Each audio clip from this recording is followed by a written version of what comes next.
Another Tuesday, another late night at the office. The fluorescent hum was my constant companion, a dull drone against the rhythmic click of my keyboard. There was a peculiar comfort in it. Actually, a quiet satisfaction in tackling the last bits of my project while the city outside dimmed and the rest of the world wound down.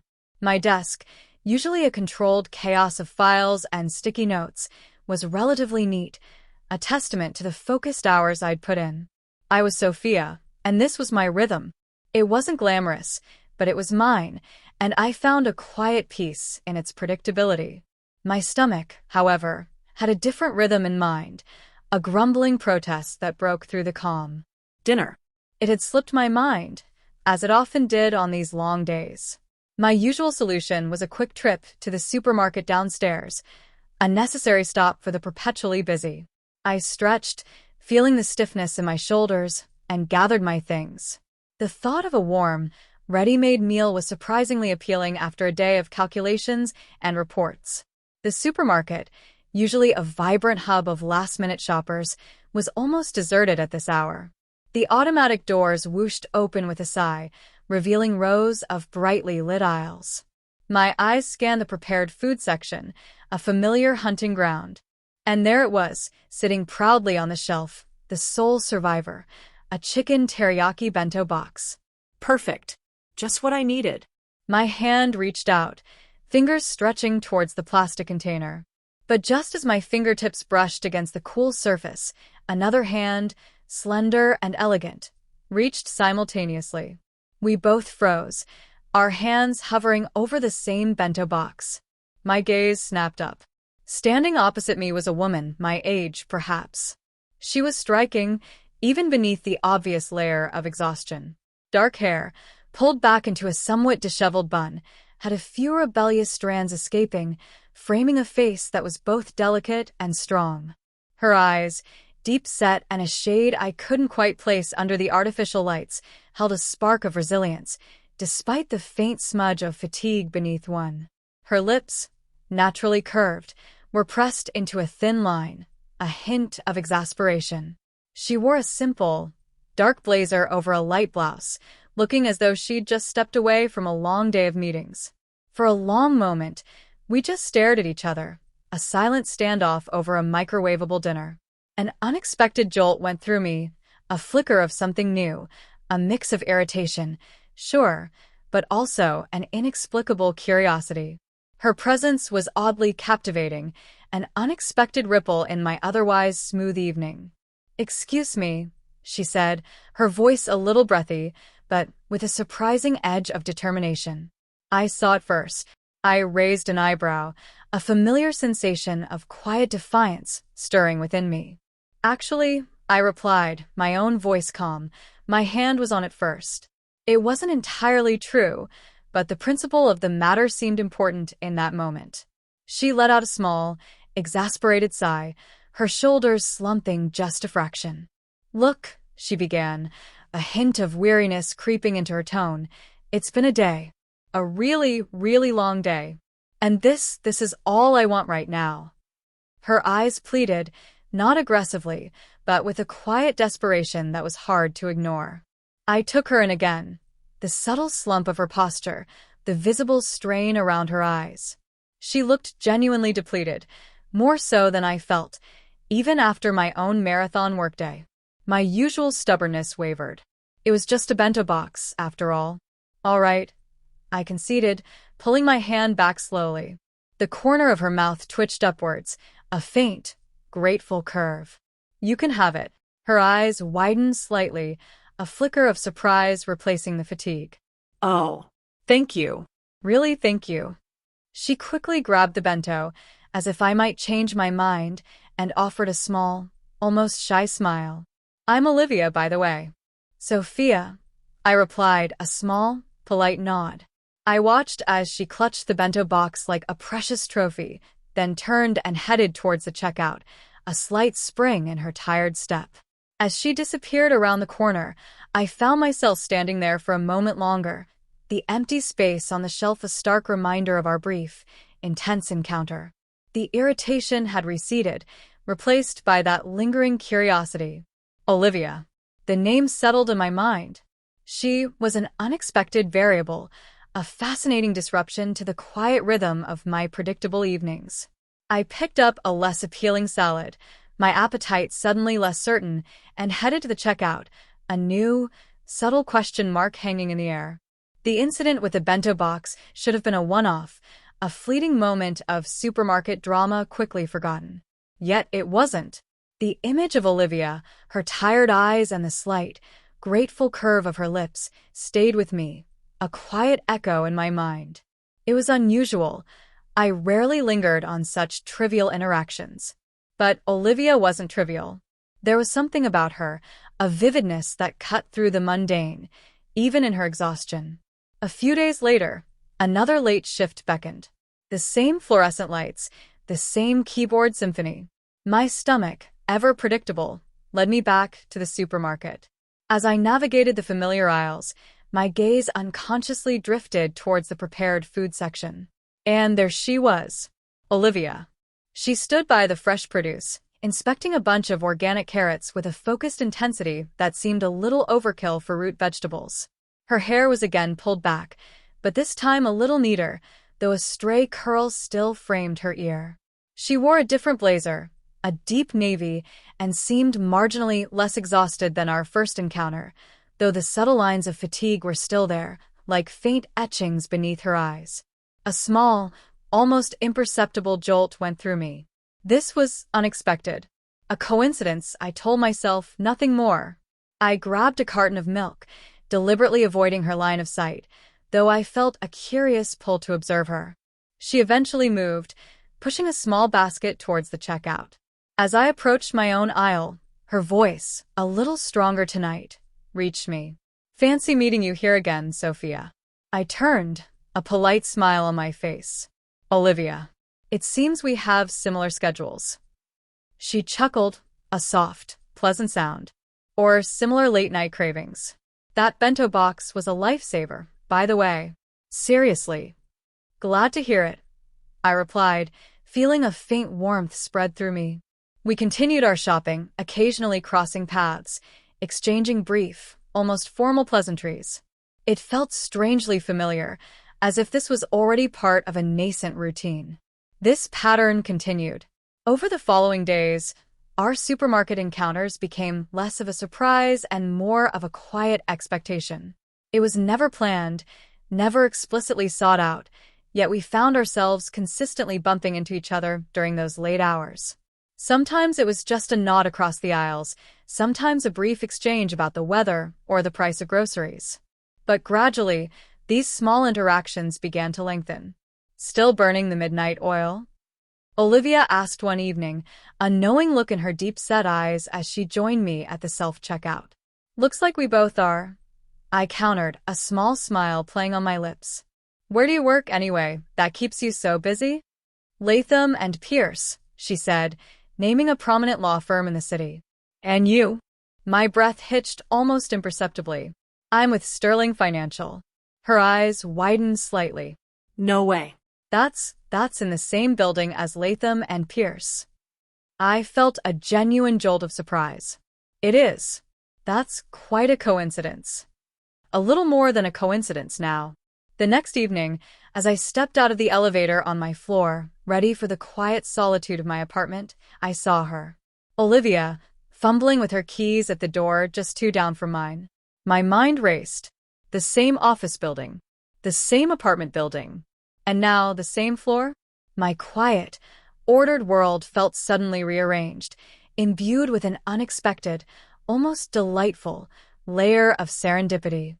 She looked up, startled, as she finally got her door open. Her expression mirrored my own surprise. "Sophia? You live here?"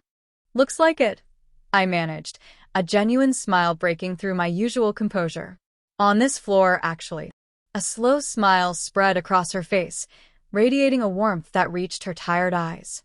"Well, that explains the supermarket frequency. And the late nights." We shared a small, easy laugh, the kind that forms a quiet bridge between strangers. In the days that followed, our brief encounters grew into something more. The supermarket, once just a necessity, transformed into our unwitting meeting ground, a quiet ritual after the day's grind. We started exchanging small snippets of our work lives, a shared frustration over a demanding client, a small victory in a complex project. Sometimes, we'd walk together from the office building lobby to the apartment complex, the walk from our workplaces to our homes becoming a silent, shared journey. I found myself subtly adjusting my own evening schedule, a little earlier, a little later, hoping to accidentally cross paths with her. I'd catch glimpses of her in the office lobby during the day, a flash of her navy blazer, the graceful curve of her head as she spoke into her phone. My silent observer tendencies, usually focused on inanimate objects or distant details, now had a focal point: Olivia. I noticed the way she chewed on her lower lip when she was deep in thought, the faint, almost imperceptible sparkle in her eyes when she recounted something she was passionate about. There was an intriguing blend of determination and a hidden vulnerability about her that captivated me. She was expressive, more so than me, her emotions playing across her face like subtle shadows. I, in contrast, felt my own feelings deepening, expanding, but remained largely contained within. Yet, in her presence, I felt a quiet thawing, a curious sense of anticipation that made the late nights and the subsequent supermarket runs something to look forward to. The rhythm of my life, once so predictable, had found a new, quiet beat, and its name was Olivia. The quiet rhythm Olivia had brought into my life continued to deepen, almost imperceptibly at first, like the slow, steady current of a deep river. Our supermarket encounters, once merely coincidental, had evolved. They were no longer just brief exchanges over the last bento, but quiet moments of shared understanding. We hadn't explicitly acknowledged this shift, but it hung in the air between us, a comfortable, unspoken agreement. One evening, I found her meticulously examining a new brand of artisanal pasta. Her brow was furrowed in concentration, a small, almost imperceptible frown on her face. I paused my own search for canned tomatoes, observing her. She looked up, sensing my presence, and a small, genuine smile lit her features. "You know," she said, holding up a package of Radiator, "sometimes I feel like I need a culinary degree just to pick out dinner after work." I chuckled, a sound that felt more natural and less forced than it used to. "I understand. The sheer weight of choice can be daunting." We stood there for a few minutes, discussing the merits of different pasta shapes and the ideal sauce pairings, a ridiculously domestic conversation given our professional lives. There was an ease to it, a lightness that I cherished. It was a stark contrast to the often intense, strategic discussions of my workday, a welcome reprieve. These interactions started to stretch beyond the supermarket aisles. We'd occasionally run into each other in the apartment lobby. "Long day?" I'd ask, seeing the familiar weariness in her eyes. "You too," she'd respond, her gaze lingering on mine for a beat longer than strictly necessary. Those shared glances, those lingering moments, were becoming a language of their own. One particularly rainy evening, we found ourselves waiting for the same elevator, our umbrellas dripping onto the polished marble floor. The silence stretched, not awkwardly, but comfortably. "I almost thought about just ordering in tonight," Olivia mused, her voice soft. But then I remembered I was out of everything. A familiar predicament, I admitted, feeling a small, empathetic smile touch my lips. The elevator arrived, and we stepped in, the confined space amplifying the subtle hum of unspoken connection. As we exited on our floor, she paused at her door. "Well, Sophia," she said, her voice a little softer than usual, "have a good evening." "You too, Olivia," I replied, watching her for a moment before turning towards my own door. But before I reached it, I heard her call out, "Sophia?" I turned back. She was still standing there, a thoughtful expression on her face. "You know, if you ever need a break from cooking or just company, my door's always open. For a quick coffee, or just to vent about work." Her invitation, offered casually but with a clear undertone of sincerity, caught me by surprise. "Thank you, Olivia," I said, a warmth spreading through me. "The same goes for you." I meant it. The thought of spending more time with her, beyond these fleeting encounters, sparked a quiet anticipation in my chest. I began to notice how small, almost imperceptible lift of Olivia's chin when she managed a small victory at work would mirror a subtle tightening of her shoulders when a deadline loomed. I observed the way her dark hair, even in its disheveled state, somehow framed her features perfectly, and how her smile, when genuine, reached her eyes, crinkling the corners in a way that made my own heart feel lighter. These observations weren't conscious efforts, but rather a natural unfolding of my attention, a quiet absorption of her presence. And I, the quiet observer, found myself subtly adjusting my routine. A quick check of the elevator light, a slightly longer wait by the mailboxes. It wasn't the deliberate pursuit, but a gentle hope, a quiet yearning for another shared moment, however brief. There was a delicate dance unfolding, a subtle adjustment of orbits, bringing us closer with each passing day. The supermarket, the lobby, the elevator, these mundane spaces were slowly being imbued with a new, quiet significance.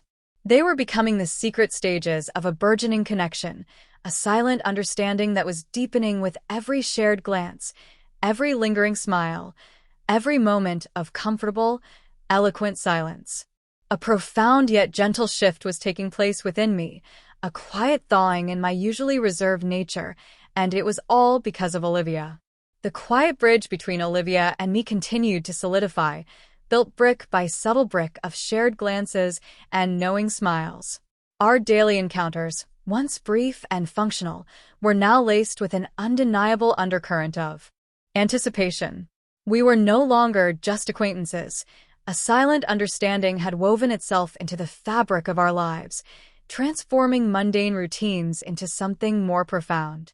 One evening, after a particularly grueling week that had left us both looking like we'd run a marathon, we found ourselves, predictably, in the supermarket. Olivia was staring blankly at a row of frozen pizzas, a faint shadow under her eyes more pronounced than usual. She looked utterly spent. "Rough one?"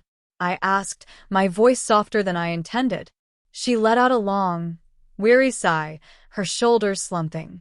"You have no idea, Sophia. My client decided to throw a curveball at 4:30 this afternoon, which naturally meant an entire evening of damage control. I swear, my brain feels like scrambled eggs." She offered a weak smile, a valiant attempt at humor.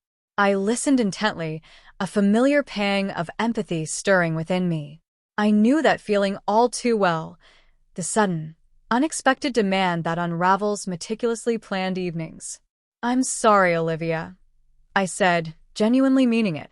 "That's awful. Sometimes it feels like the universe conspires to make sure we never actually switch off." She chuckled, a dry, tired sound. "Tell me about it. And now I have to go home and figure out how to feed myself before I collapse into bed." She gestured vaguely at the frozen pizzas. "These are calling to me, but I think even my stomach deserves better." Something shifted within me. My usual inclination was to offer a polite sympathy and move on, but seeing her so visibly worn down, so close to her breaking point, stirred a different instinct. "You know," I began, the words forming before I consciously thought them through, "I was just thinking about making a simple pasta dish. Nothing fancy, but it's warm and easy." I hesitated, then pressed on, a small leap of faith. "If you're really not up to cooking, you're welcome to join me. It would be less lonely than eating alone." Olivia's eyes, dull with fatigue moments before, widened slightly, then softened. A flicker of surprise, followed by genuine relief, washed over her face. "Sophia," she said, her voice quiet, "are you serious? That's incredibly kind of you. I don't want to impose." "Not an imposition at all," I assured her, a warmth spreading through me at her reaction. "Consider it a peace offering for the bento box debacle. And besides," I added, a small smile playing on my lips, "I already have the ingredients. It would be a shame to waste them on just one person." It was a slight embellishment, but it felt right. Her shoulders visibly relaxed. "Then I won't say no. Truly thank you. You're a lifesaver." We finished our minimal shopping, then made our way up to our floor. The walk felt different, charged with a new significance. It wasn't just a shared journey home anymore. It was a shared destination. As I unlocked my apartment door, I felt a flutter of nervousness, a quiet thrill. This was a step beyond our usual quiet interactions, a foray into a more personal space. Olivia stepped in, taking in my apartment with a curious gaze. It was tidy, functional, with a few carefully chosen art prints and a stack of books on a side table. "Your place is lovely, Sophia," she murmured, a genuine appreciation in her tone. "Thank you," I replied, feeling a flush of unexpected pleasure. "Make yourself comfortable. I'll get started on dinner." While I chopped vegetables and boiled water, Olivia settled onto my sofa, pulling out her phone but mostly just resting, occasionally offering a comment or asking a question about my work. She talked more freely now, encouraged by the setting, sharing candid observations about the corporate world, the frustrations of demanding clients, and the quiet satisfaction of a legal brief perfectly crafted. I, in turn, found myself opening up in ways I rarely did. I spoke about the intricacies of financial modeling, the thrill of deciphering complex data, and the subtle pressures of my own demanding profession. There was a profound comfort in sharing these pieces of myself with her, in having her listen with such genuine interest. Her questions were insightful, her understanding immediate. It was as if she could peel back the layers I usually kept tightly wrapped, seeing beyond the composed exterior to the quieter, more contemplative person beneath. "You have such a clear way of looking at things," Olivia remarked, leaning forward slightly, her eyes bright with engagement. "It's refreshing. In my world, everything is so often about ambiguity and argument. And you have a way of bringing things to life," I countered, surprising myself with the candor. "Even the most mundane legal points. You make them sound almost exciting." She laughed, a full, warm sound that filled my apartment with an unexpected lightness. Exciting is a strong word, but I'll take it. As the evening wore on, the initial stiffness dissipated completely. We talked for hours, the easy flow of conversation punctuated by comfortable silences. I discovered Olivia's sharp wit, her passionate dedication to her work, and an underlying tenderness that softened her sometimes direct demeanor. She, in turn, seemed drawn to my thoughtful insights and my understated strength. I felt a profound connection, a sense of being truly seen and understood, in a way I hadn't experienced before. The air between us hummed, not with tension, but with an unspoken energy, a quiet closeness that was both exhilarating and profoundly reassuring. This was more than friendship. It was the quiet unveiling of something much deeper, something I was only just beginning to comprehend. The dinner with Olivia marked a turning point, a quiet revolution in the landscape of my personal life. My apartment, once a sanctuary of solitary routine, now held the lingering echoes of her laughter, the warmth of her presence. The conversations we'd shared that night had peeled back layers, revealing a connection that felt both unexpected and profoundly right. The next time we met in the supermarket, there was a new ease between us, a shared history in the quiet aisles. We no longer just exchanged pleasantries. There was a deeper recognition in our eyes, a comfortable acknowledgement of the vulnerability we had offered each other. "Rough week ahead," Olivia declared one Wednesday evening, as we both reached for the same brand of herbal tea, a new unspoken ritual. Her brow was furrowed with a familiar intensity, but there was also a hint of playful exasperation. "My schedule is looking like a minefield." "Mine too," I admitted, a sympathetic sigh escaping my lips. "It's a race against the clock for a major client presentation." As we walked towards the checkout, she turned to me, a thoughtful expression on her face. "You know," she began, her voice a little hesitant, "that pasta you made the other night, it was genuinely the best meal I'd had in ages. I actually slept like a log afterwards." A faint flush warmed my cheeks. I hadn't realized how much her approval meant to me. "I'm glad," I replied, trying to keep my voice even. "It was nice to have company." She smiled then, a genuine, open smile that reached her deep-set eyes, crinkling the corners just slightly. It was. More than nice. It was grounding. She paused, looking down at her tea. And it made me realize how much I've missed just talking. Properly talking, about things that matter, beyond billable hours. I nodded, understanding completely.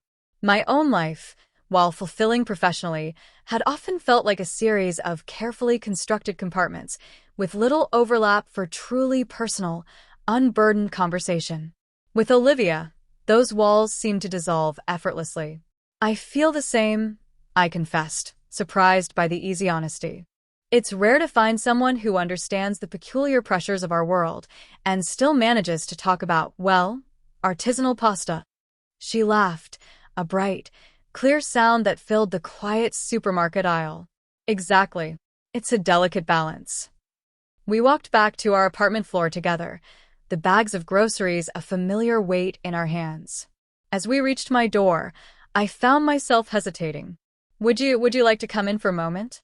I asked, my voice a little softer than intended. Perhaps a quick cup of that tea? We could commiserate about the minefield ahead. Olivia's eyes met mine, and I saw a flicker of the same quiet anticipation I felt. I'd like that, Sophia, she said, her voice warm. Very much. This time, there was no initial stiffness in my apartment. It felt familiar, imbued with a quiet comfort.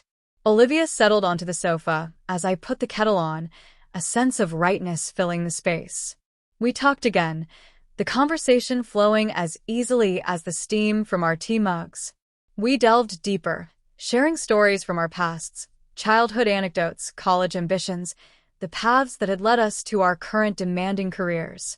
I learned about Olivia's close-knit family, her quiet determination to succeed, and the surprising artistic streak that she'd nurtured in secret through painting. She spoke of the challenges she'd overcome, the moments of self-doubt, and the resilience that had carried her through.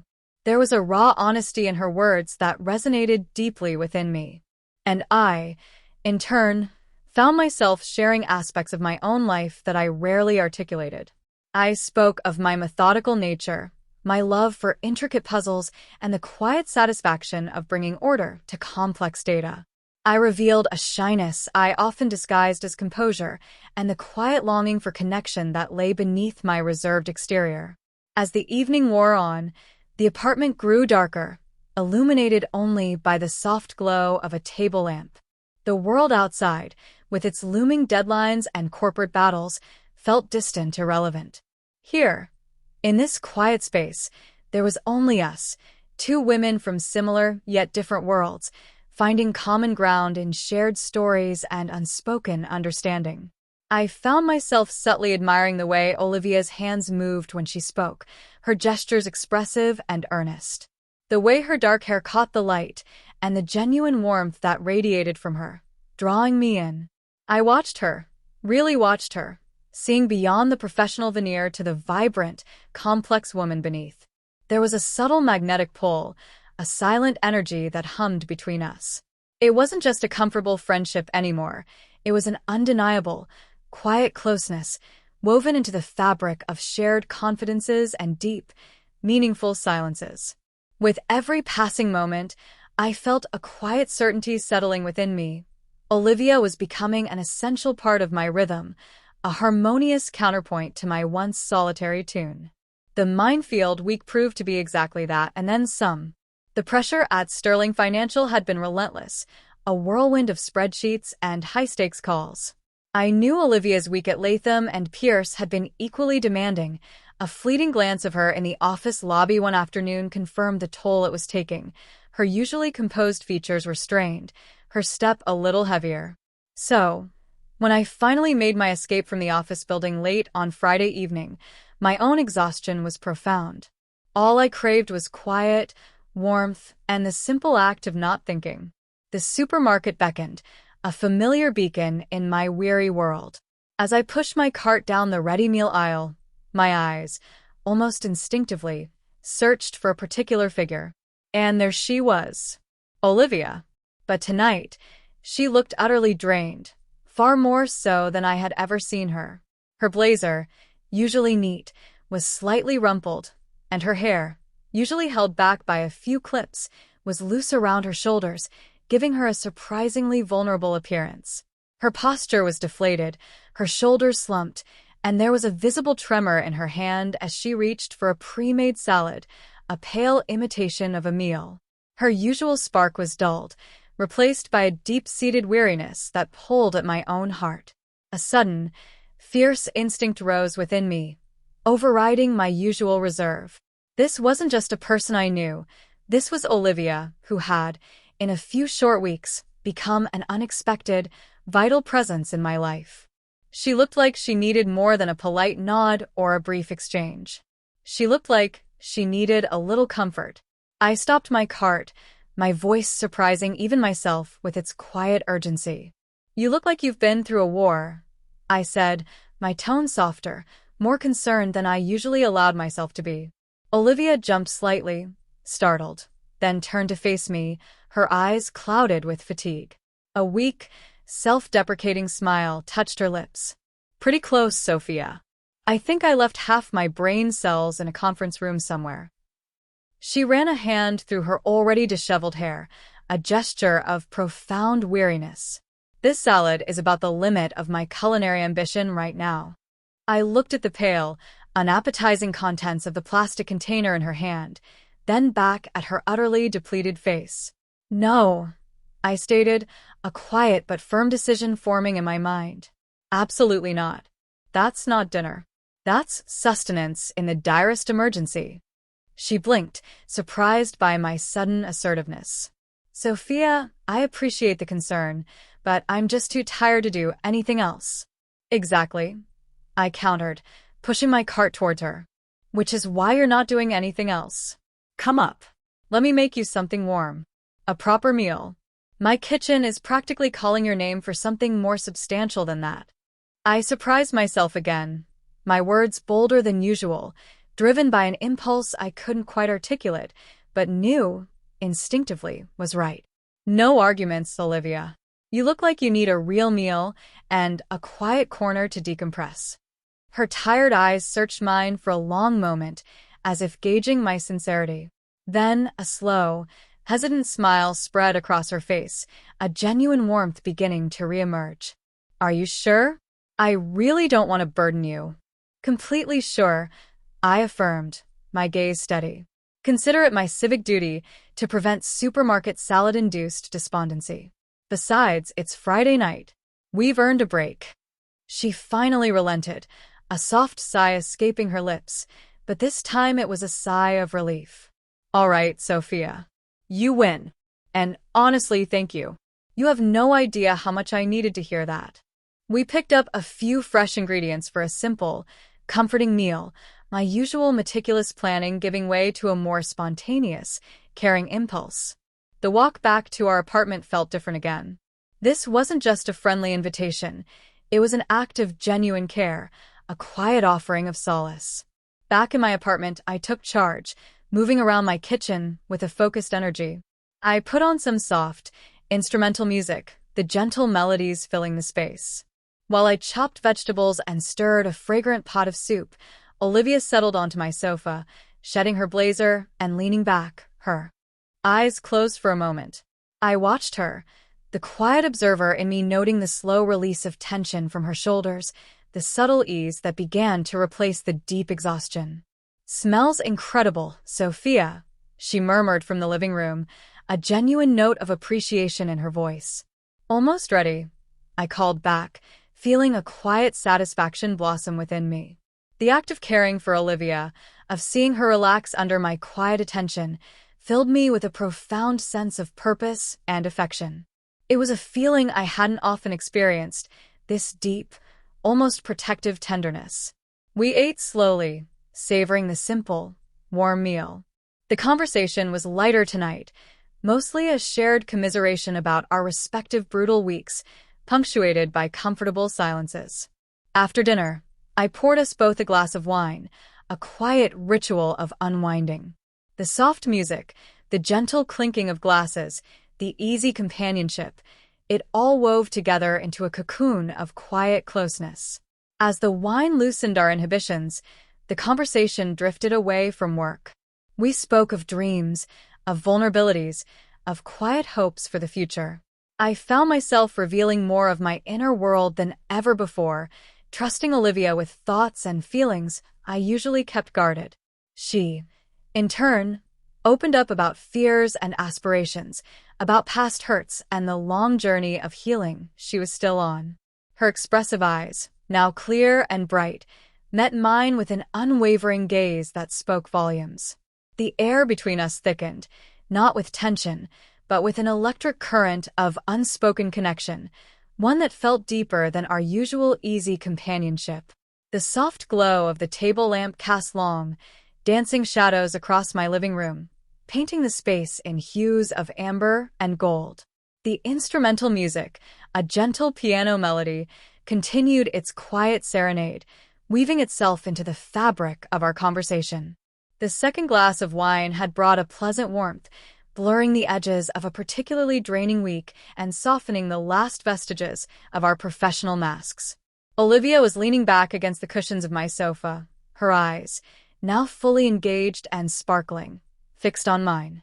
We had moved beyond the casual banter, beyond even the shared commiserations of work. Our words now felt like quiet offerings, each revealing a little more of the landscapes within us. I'd spoken of the intricate patterns I found in numbers, the quiet satisfaction of a solved problem, and the solitude that often accompanied such focused pursuits. She, in turn, had shared the passion she held for justice, the subtle nuances of human nature she encountered in her legal practice, and the surprising loneliness that could come with unwavering dedication. "You have such a depth, Sophia," Olivia murmured, her voice a low, thoughtful hum, the kind that vibrated softly in the air. "It's captivating, like a quiet storm brewing, full of power and beauty." Her words, so direct, so earnest, sent a soft rush through me, a feeling both exhilarating and reassuring. No one had ever described me that way. No one had ever seen that part of me, let alone articulated it with such poetic grace. My heart began to beat a little harder, a soft thrumming against my ribs. I felt a profound sense of being utterly seen, understood in a way that bypassed words, and went straight to the core of my being. The wine had loosened my inhibitions, yes, but it was Olivia's gaze, her unwavering attention, that truly stripped away my usual defenses. "And you, Olivia," I managed, my voice a little husky, "you're a force. A vibrant, beautiful force. You light up every room, even when you're completely exhausted." I reached out, almost unconsciously, my hand hovering for a moment, then resting gently on the armrest, close to hers. The air between us was thick with unspoken feelings, a profound gravity pulling us closer. Her eyes, those deep-set, expressive eyes, held mine. The silence that followed wasn't empty. It was brimming, overflowing with all the words we hadn't spoken, all the unspoken connections that had been building between us since that first bento box encounter. I felt the warmth radiating from her, a comforting heat that drew me in, promised solace and something more. Then, slowly, almost imperceptibly, Olivia shifted. Her hand, which had been resting on the cushion, moved. Her fingers brushed against mine, a light, soft touch that made my breath catch in my throat. "You're remarkable, Sophia," Olivia murmured again, her voice soft, barely above a whisper, her eyes searching mine with an intensity that felt like a gentle embrace. I couldn't speak. The words were trapped somewhere deep inside, tangled with the rush of new, powerful emotions. All I could do was meet her gaze, offer her the silent confession of my own rapidly beating heart. A brief, quiet moment stretched between us, suspended in the soft lamplight and the lingering piano notes. The world outside, with its deadlines and expectations, ceased to exist. There was only Olivia and me and this profound, undeniable connection. Slowly, almost as if in a dream, Olivia leaned in. Her breath, soft and warm, ghosted across my cheek. My eyes fluttered closed for a moment, anticipating, hoping. And then, our lips met. It was tentative at first, a soft, brief touch, one that held the weight of all the quiet moments we'd shared, all the unspoken understanding that had grown between us. It wasn't hurried or demanding. It was a gentle acknowledgement of how deeply our connection had rooted itself, a silent bridge crossing the space we'd once kept between us. My hand moved slightly, resting lightly on the sofa cushion beside her, a small, steady gesture of presence rather than urgency. The world seemed to tilt, then right itself, redefined by that single, unexpected touch. In that shared breath, that gentle meeting of lips, the unspoken bridge between us was finally crossed, linking our souls in a way I hadn't known was possible. It was a kiss that promised healing, that offered solace, and that opened a door to a future I was only just beginning to imagine. It was a profound, quiet beginning. The kiss broke, slowly, almost reluctantly, leaving us both breathless and suspended in the quiet hum of the apartment. The soft piano music played on, a poignant soundtrack to the sudden, overwhelming rush of emotions that now filled the space between us. My heart hammered against my ribs, a wild drumbeat echoing in the sudden silence. There was a mix of exhilarating wonder and a thrilling apprehension in my chest, a sensation unlike anything I had ever known. Olivia's eyes, dark and luminous in the soft light, met mine. They were wide, a mirror reflecting the astonishment and vulnerability I felt myself. Her hand, which had rested lightly on the sofa beside me, slowly curled into a loose fist, as if she too was processing the moment. The air felt thick, charged with unspoken questions and profound realizations. It was Olivia who finally broke the silence, her voice a little shaky, a soft whisper that barely disturbed the quiet. "Sophia," she began, her gaze unwavering, I think I've fallen for you. I know this is sudden, and maybe it's the wine, but it feels so undeniably right. Every moment we've spent together, every conversation, every glance, it's been leading to this, hasn't it?" Her words, so honest and raw, were a bomb and an earthquake all at once.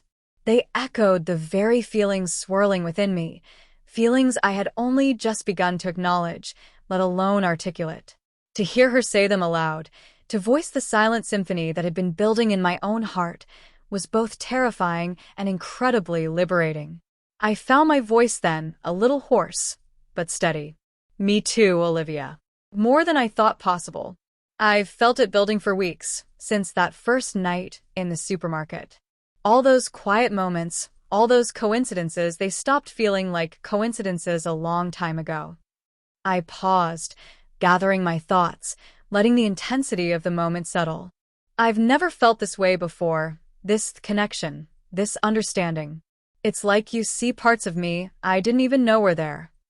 A soft, tender smile touched Olivia's lips, easing some of the apprehension that had flickered in her eyes. "Sophia," she said again, her voice gaining strength, "you have a quiet strength, a depth that I find so incredibly compelling. And your kindness, it's profoundly beautiful. It drew me in from that very first moment, when you gave up that bento box, even when you looked just as tired as I felt." Her memory of that small, almost forgotten gesture and the weight she placed on it touched me deeply. It was a testament to her keen observation, to her ability to see beyond the surface. We sat there, side by side, pouring out confessions that had lingered unspoken, now given voice in the quiet intimacy of my apartment. We spoke of our fears, the fear of vulnerability, the fear of change, the fear of misinterpreting these powerful new emotions. But with each shared fear, a counterpoint of hope emerged, strengthening the nascent bond between us. I confess the solitude that had often shadowed my life, even amidst professional success, and the unexpected way her presence had begun to fill that void. I shared the quiet longing for connection that lay beneath my composed exterior, a longing I hadn't truly acknowledged until Olivia had begun to gently unearth it. Olivia, in turn, spoke of past heartbreaks, of moments when she had felt misunderstood, and the courage it had taken for her to open herself up again. She revealed a vulnerability that made her even more beautiful, a testament to her strength. Her eyes, filled with an honest tenderness, never left mine, forging a powerful, silent link between us. As the late hour deepened into the early morning, the world outside remained a distant hum. Inside, a new world was blossoming. The air was no longer just charged. It was infused with trust, with understanding, with the delicate, powerful threads of a love that was just beginning to unfurl. We weren't just two individuals anymore. We were two souls discovering a profound resonance, a harmonious connection that promised a future far richer than either of us had dared to imagine. This quiet hour was not just a confession. It was a profound act of mutual vulnerability, laying the groundwork for a relationship built on genuine understanding and deep, undeniable affection. The confession in the quiet hour of my apartment felt like the breaking of a silent dawn, ushering in a new light, a new warmth into my meticulously ordered life. The world, while outwardly unchanged, was irrevocably transformed. Every interaction, every glance, every shared moment with Olivia was now imbued with a deeper meaning, a profound resonance that hummed beneath the surface of our daily routines. In the days and weeks that followed, we navigated our new relationship with a cautious, yet exhilarating joy. Our routine, once a comforting rhythm of solitude punctuated by chance encounters, now embraced a shared intimacy. The supermarket, our original accidental meeting ground, became our secret haven.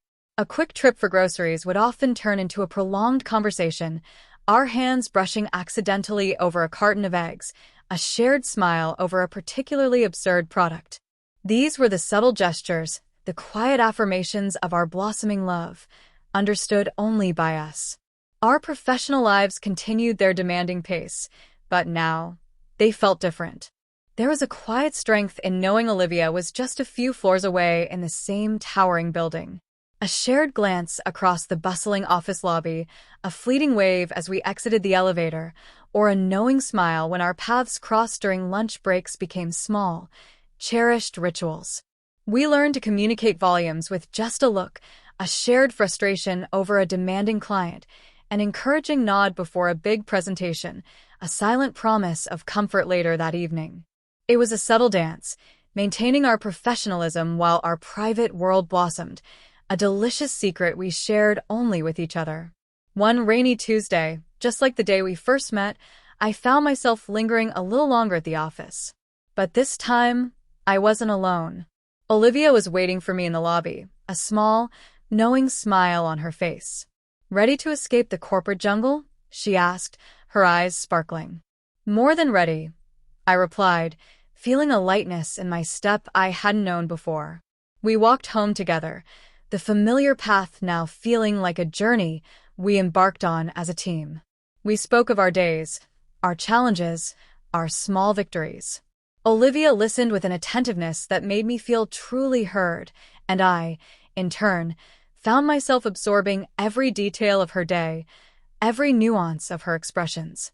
The apartment, once a solitary sanctuary, now felt like a shared haven, a place where we could truly be ourselves, shed the armor of the day, and simply exist in each other's quiet company.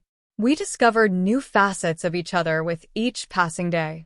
Olivia, with her vibrant expressiveness, brought a delightful spontaneity to my life, encouraging me to step outside my meticulously planned comfort zones. We explored new restaurants, attended art exhibitions, and spent quiet evenings simply reading side by side, the comfortable silence a testament to the depth of our connection. And I, with my grounded thoughtfulness, offered Olivia a quiet anchor, a steady presence amidst the often tumultuous waves of her demanding profession. I saw her worries, understood her struggles, and offered solace, not always with words, but with a quiet touch, a knowing glance, a shared breath. Olivia had a way of seeing the world that captivated me, her perspective often illuminating details I might have overlooked. She would point out the intricate patterns in a building's facade, or the subtle shift of light at dusk, inviting me to share in her vibrant observations. In return, I found myself gently sharing my own analytical insights, helping her navigate complex personal decisions, or simply offering a different way of looking at a problem. It was a beautiful exchange, each of us enriching the other's world, expanding our horizons in unexpected and profound ways. As the weeks turned into months, my internal landscape, once so focused and contained, had softened, expanded, and grown richer. Olivia's love was not a demanding fire, but a gentle, persistent warmth that permeated every corner of my being, coaxing out vulnerability and courage I hadn't known I possessed. The silent observer had found her voice, not through grand pronouncements, but through the quiet, profound act of loving and being loved. The path ahead was still unfolding, uncertain in its specifics, as all futures are. But with Olivia by my side, with her hand fitting perfectly in mine during our quiet walks, with her laughter filling my apartment, I knew I was ready for whatever came next. The quiet rhythm of my life had found its harmonious counterpoint, a beautiful, undeniable melody that promised a lifetime of shared music. Our love was a new horizon, stretching out before us, vast and full of promise, and I was stepping into it, hand in hand with the woman who had, so unexpectedly, changed everything.